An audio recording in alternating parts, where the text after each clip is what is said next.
Il est absurde de vouloir méconnaître cela. Alors, l'unique condition pour qu'un enfant, avant l'âge de raison, soit baptisé, c'est le consentement de l'un au moins des deux parents. Puisqu'il faut que quelqu'un qui a la responsabilité de l'éducation de l'enfant choisisse et s'engage à sa place.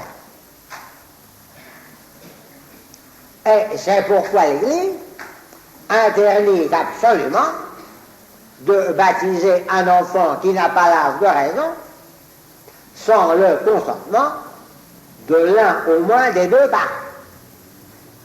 Et par conséquent, le faire serait une désobéissance grave à l'Église. Mais je vous fais remarquer que ce consentement de l'un au moins des deux parents n'est indispensable qu'avant l'âge de raison. À partir de l'âge de raison, ce qui importe est la démarche personnelle de l'enfant. Il y a un certain nombre d'années, la radio, la télévision et les journaux ont créé un grand scandale public à propos d'enfants juifs, de parents juifs, les enfants finalistes, qui, après la mort de leurs parents tués par les Allemands, avaient été recueillis par une infirmière. Et cette infirmière les avait fait baptiser. Et alors, journalistes et speakers se sont indignés en disant il y a eu là un baptême contre le gré des parents. Eh bien, l'attitude des journalistes et des speakers ne tenait pas debout, car ces enfants avaient l'âge de raison. Et ils avaient voulu personnellement être baptisés. D'autre part, quand l'Église dit les parents, ça veut dire le père et la mère. Ça n'a jamais voulu dire les grands-parents ou les oncles et tantes. Or, dans le cas en question, les parents étaient morts. Et c'est l'infirmière qui avait recueilli les enfants, qui était leur éducatrice, qui avait la charge de leur éducation. C'était donc elle qui pouvait décider à la place des parents. Donc, journalistes et speakers n'avaient dans ce cas aucun motif pour s'indigner. La seule exception à l'exigence de l'Église pour baptiser un enfant, qu'il y ait le consentement de l'un au moins des deux parents, et c'est à l'instant de la mort de l'enfant. Si les parents ne sont pas là pour être consultés, alors n'importe qui se trouve présent a le droit de baptiser l'enfant.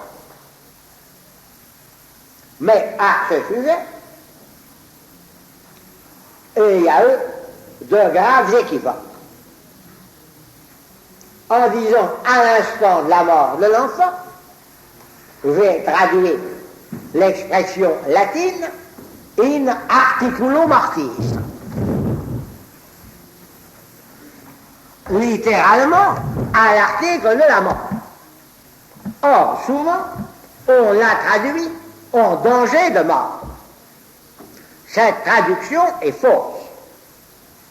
Quand l'enfant est simplement en danger de mort, on ne doit pas le baptiser sans le consentement de l'un au moins des deux parents.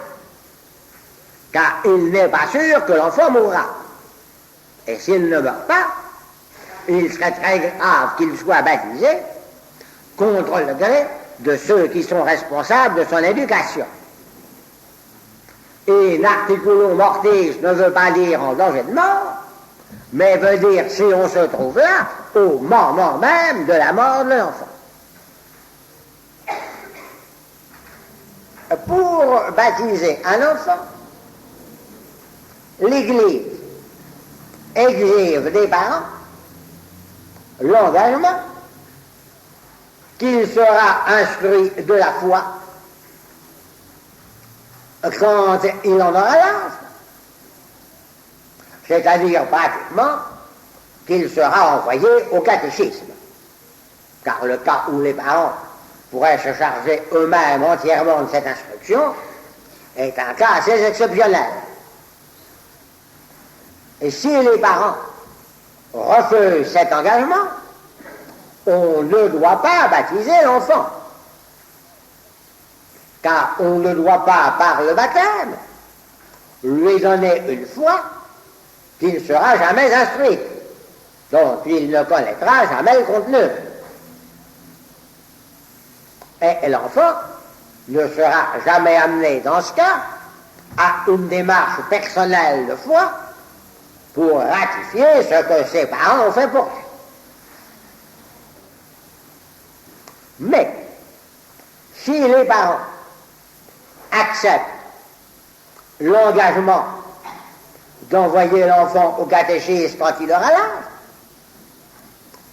on n'a pas le droit, sous prétexte que les parents ne sont ni croyants ni pratiquants, de refuser le baptême de l'enfant, comme le font malheureusement aujourd'hui certains prêtres, en présumant que les parents ne tiendront pas leur engagement. On n'a absolument pas le droit de présumer que les parents ne tiendront pas leur engagement.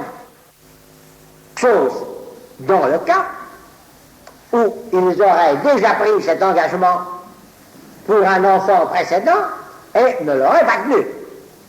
Alors là, devant le précédent, on pourrait refuser le baptême. Mais s'il n'y a pas de précédent, on n'a absolument pas le droit de présumer qu'ils ne tiendront pas leur engagement.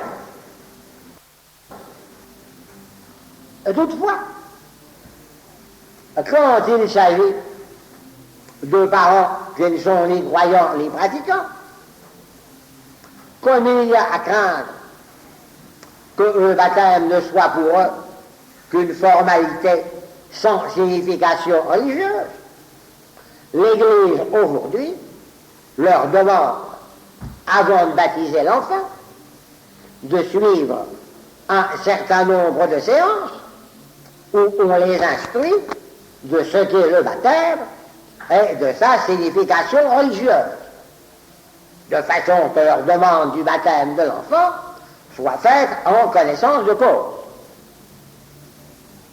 Et on a tout à fait raison de demander cette préparation aux parents qui ne sont ni croyants ni pratiquants. Quand il s'agit en revanche de parents croyants et pratiquants et surtout bien instruits, il serait ridicule et mauvais de retarder le baptême de l'enfant pour demander aux parents de suivre des séances préparatoires dont ils n'ont pas besoin. Voilà l'ensemble des choses qu'il y avait à dire concernant les conditions pour recevoir le baptême. Alors j'en ai terminé avec le baptême et je passe à la confirmation. Confirmer signifie renforcer. La confirmation est un sacrement complémentaire du baptême dont le rôle propre est de renforcer, de fortifier ce qui a été fait par le baptême. Son institution par Jésus-Christ n'est pas évidente dans le Nouveau Testament, ce qui fait qu'elle est contestée par les protestants, mais nous devons admettre l'institution par Jésus-Christ en nous basant sur la tradition de l'Église qui a toujours pratiqué la confirmation. si le baptême fait naître la vie du Christ en nous, la confirmation lui donne le caractère adulte et militant. La confirmation fait le chrétien adulte et militant, c'est-à-dire ayant les forces de lutter contre le péché et l'erreur, de lutter pour le règne de Christ et la croissance de l'Église. C'est pourquoi la confirmation est le sacrement qui fait le chrétien apôtre au service de la réalisation de la rédemption, du règne de Christ et de la croissance de l'Église. Et c'est pourquoi le ministre normal de la confirmation est l'évêque, car il appartient à celui qui exerce l'autorité dans l'Église de reconnaître le chrétien adulte et militant engagé dans toute l'activité de l'Église. Mais comme je vous l'ai dit la dernière fois, l'évêque peut déléguer à un prêtre qui n'est pas évêque le pouvoir de confirmer. Mais un prêtre qui n'est pas évêque ne peut confirmer validement que si l'on a reçu la délégation de l'évêque. On dit souvent que la confirmation donne le Saint-Esprit. Comme je vous l'ai dit tout à l'heure, c'est le baptême qui donne le Saint-Esprit. Mais la confirmation, en renforçant ce qu'a fait le baptême, mais davantage sous l'emprise du Saint-Esprit. De même, on dit quelquefois que la confirmation donne les dons du Saint-Esprit. Ils ont déjà été donnés par le baptême, mais la confirmation met davantage sous l'emprise des dons du Saint-Esprit. Troisième sacrement, le sacrement de l'ordre, qui, lui, ne peut être administré que par un évêque, et en aucun cas par un prêtre qui ne serait pas évêque. Car seul celui qui exerce l'autorité dans l'Église peut déléguer les fonctions qui correspondent aux 3 degrés du sacrement de l'ordre, diacre, prêtre et évêque. Alors prenons l'un après l'autre chacun de ces 3 degrés. Le diaconat n'a pas été institué directement par Jésus-Christ, mais par les apôtres. Le livre des Actes des Apôtres raconte avec la plus grande précision l'institution des diacres. Les pouvoirs du diaconat sont d'exercer tous les ministères pour lesquels il n'est pas nécessaire d'être prêtre.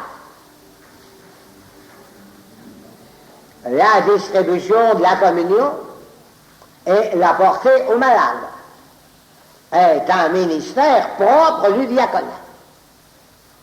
Là où on manque de prêtres et de diacres, on peut, à titre exceptionnel, donner ce ministère à des laïcs. Mais ce n'est pas une chose normale. C'est à titre exceptionnel par l'absence de prêtre et de diacre. Un diacre peut baptiser solennellement. Il peut venir à un mariage. Il peut présider un enterrement ou un office liturgique. En somme, tous les ministères sacrés pour lesquels le sacerdoce n'est pas indispensable. Et puis, il est encore dans les fonctions des diacres de décharger les prêtres des tâches d'œuvres de bienfaisance, d'œuvres sociales et d'administration des biens d'église qui pourraient prendre le temps que les prêtres doivent donner à leur ministère proprement sacerdotal. Voilà donc quel est l'ensemble des pouvoirs du diaconat. Et il y a eu des diacres dans la primitive Église. Et puis ensuite, pendant de nombreux siècles, le diaconat n'était qu'une étape avant le sacerdoce. On le recevait 3 mois ou 6 mois avant le sacerdoce, et on ne le donnait qu'à ceux qui se préparaient au sacerdoce. De sorte que dans l'Église, il n'y avait plus de diacres, en dehors de séminaristes qui se préparaient au sacerdoce. Cela a été une très importante décision du Deuxième Concile du Vatican que de rétablir le diaconat pour des hommes n'ayant pas la vocation sacerdotale, ne se destinant pas au sacerdoce, et par conséquent fait pour devenir diacre, en restant diacre et sans devenir prêtre. Malheureusement, cette importante décision du Deuxième Concile du Vatican n'a presque pas été suivie des faits. On n'a presque pas ordonné de diacre. Et c'est très malheureux.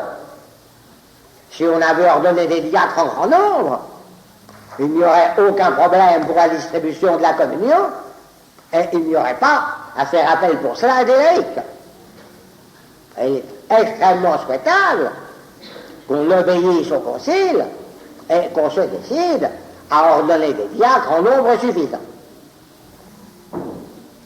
Et cette décision de restauration du diaconat a été réservée par le Deuxième Concile du Vatican au cas des hommes. Mais dans l'Église primitive, il y a eu des diaconesses, et le diaconat n'est en rien incompatible avec le sexe féminin. Par conséquent, il serait possible qu'une décision ultérieure de l'autorité de l'Église restaure le diaconat pour les femmes. Bien entendu, pour recevoir le diaconat, et à plus forte raison le sacerdoce et l'épiscopat, il faut avoir reçu la confirmation. Il faut d'abord être chrétien, adulte et militant. Alors, le deuxième degré du sacrement de l'ordre est le sacerdoce, qui fait le prêtre. Et le sacerdoce donne au prêtre le pouvoir de jouer comme un acteur le rôle du Christ en répétant les paroles du Christ avec la même efficacité que si c'était le Christ lui-même. Dans le ministère du sacrement de pénitence, le prêtre dit « vote absous ». Or, c'est le Christ qui absout, c'est le Christ qui a le pouvoir d'absoudre. Le prêtre n'est qu'un acteur jouant le rôle du Christ. Et dans le ministère de l'Eucharistie, le prêtre dit « ceci est mon corps, ceci est la coupe de mon sang ». Il répète les paroles du Christ. Il est un acteur jouant le rôle du Christ. Plus précisément, c'est le Christ lui-même qui dit « je t'absous » ou qui dit « ceci est mon corps, ceci est la coupe de mon sang » par l'instrument de la bouche du prêtre.